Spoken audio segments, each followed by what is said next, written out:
Саламатсыздарбы англис тилин үйрөнүүчүлөрү? Бүгүн сиздер менен англисчедеги чактардын аттарын үйрөнөбүз. Чактардын аттарын үйрөнүүдөн мурда кыргызчадагы чактарды биле кетсек. Өткөн чак, учур чак, келер чак. Ошол сыяктуу англис тилинде да 3 эле чак бар. Алар past, present, future. Бирок ар бир чактын англис тилинде өзүнчө абалдар бар. 4 абал бар ар бир чактын. Ал абалдарды биз сызыкча менен билдиргенбиз.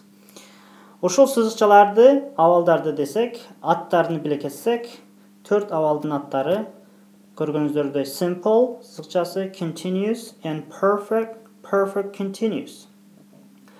Көргөнүңүздөрдөй 4 абал 3 чак, ошону бирге чогултсак, анда англисчеде 12 чак бар экен. 3'тү 4кө көбөйтсөк 12 чак.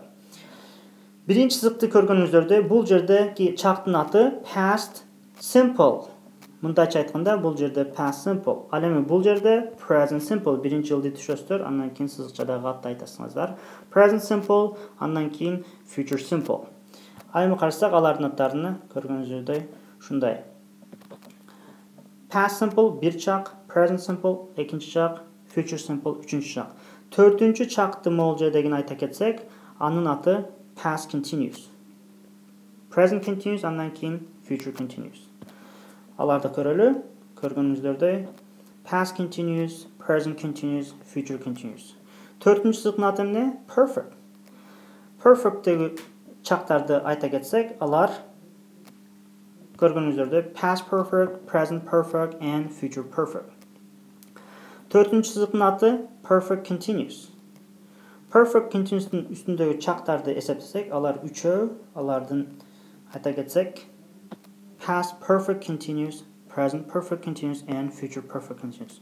Сиздердин жаттай турган сөздөр эсептесек 7 эле сөз бар экен. Past, present, future. Анын абалдары болсо simple, continuous, perfect and perfect continuous.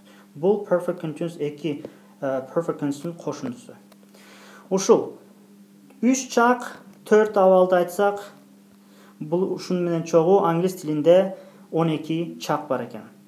Видеону токтотуп, ушул чактарды жаттасаңыздар, ушул график сиздерге жардам берет деп ойлойбуз.